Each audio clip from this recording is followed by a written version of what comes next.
ప్రభునామనకు గంత కలుగును గాక. సామెతల గ్రంథం 26వ అధ్యాయం 11వ వాక్యం మనం చదువుకున్నాం. తన మూఢతను మరలా కనబరచు మూర్ఖుడు కక్కిన దానికి తిరుగు కుక్కతో సమానుడు.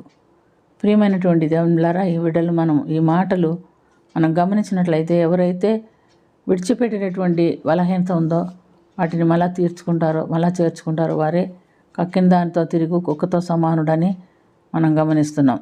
పేతురు రాసిన 2వ పత్రిక 2వ అధ్యాయము 21-22 వాక్యాల్లో మనం గమనిస్తే, వారు నీతి మార్గమును అనుభవపూర్వకంగా తెలుసుకొని తమకు అప్పగించబడిన పరిశుద్ధమైన మార్గమును అనుభవపూర్వకంగా తెలియక ఉండుటే వారికి మేలు.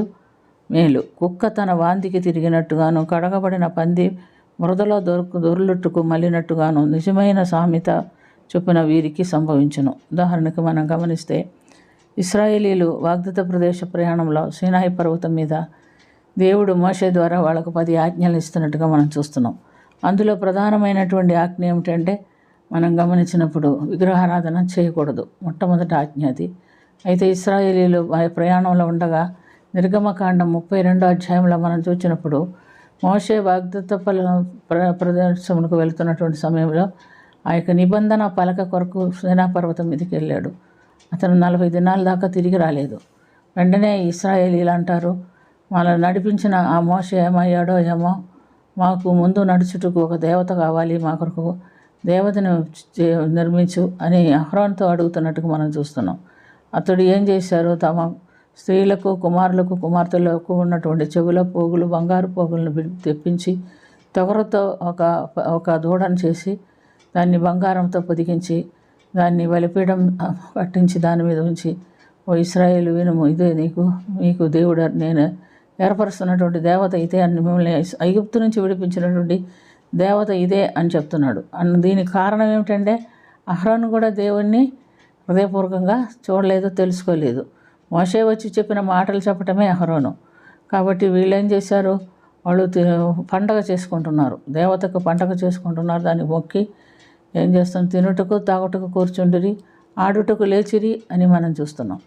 మరి మోషే కిందకి దిగి వచ్చేటప్పటికి పండుగ శబ్దం ఏందో, వాళ్ళు విందు చేసుకుంటున్న శబ్దం వినపడితే, యెహోషువ పాళెంలో యుద్ధం జరుగుతుంది అంటున్నాడు. యుద్ధం కాదు, ఏం కాదు, వాళ్ళు విగ్రహారాధన చేస్తున్నారు, వాళ్ళు పండుగ చేసుకుంటున్నారు అని మోషే చెప్తున్నాడు.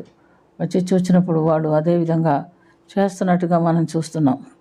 ప్రియమైనటువంటి దేవునిలారా, వారు విగ్రహారాధన చేయకూడదు అని తెలుసుకొని వచ్చేవారు.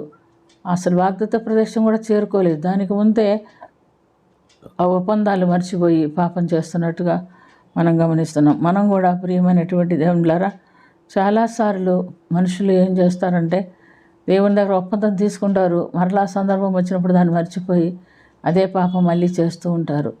ఉదాహరణకి త్రాగుడు అలవాటు ఉండేవాళ్ళు ప్రతిదినము వాళ్ళు వాగ్దానం చేస్తారు, ఇంకా మీదట తాగను, నీ మీద ఒట్టు, నీ బిడ్డ మీద ఒట్టు, నా మీద ఒట్టు అట్లా చెప్పుకుంటారు.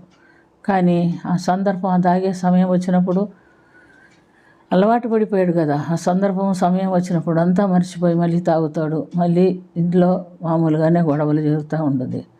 ఇంకొక ఉపమానం మనం చూసినట్లయితే, సంఖ్యాకాండం 25వ అధ్యాయంలో ఇశ్రాయేలీలు మోయాబు మైదానంలో దిగారు. అక్కడ వాడు మోయాబీరాల స్త్రీలు వీళ్ళతో స్నేహం చేసి వీళ్ళ దేవతలకు బలి అర్పించి వీరిని భోజనానికి పిలుస్తున్నారు.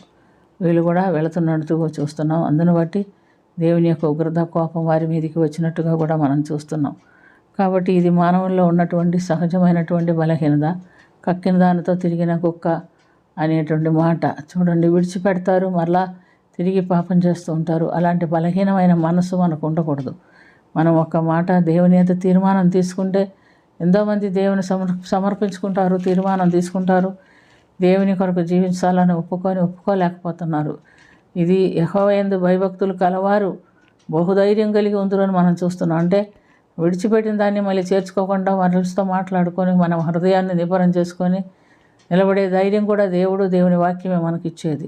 అలాంటి ధన్యకరమైన జీవితం మనం జీవించినట్లుగా దేవుడు మనకు సహాయం చేయనుగాక. ప్రేమ కలిగిన తండ్రి, కృప కలిగిన ప్రభా, యేసు రక్షగా, మేము నీ సన్నిధిలో ఒక తీర్మానం తీసుకుంటే దానిలో స్థిరంగా మరణపర్యంతం వరకు ముందుకు సాగటానికి మాకు సహాయం చేయండి.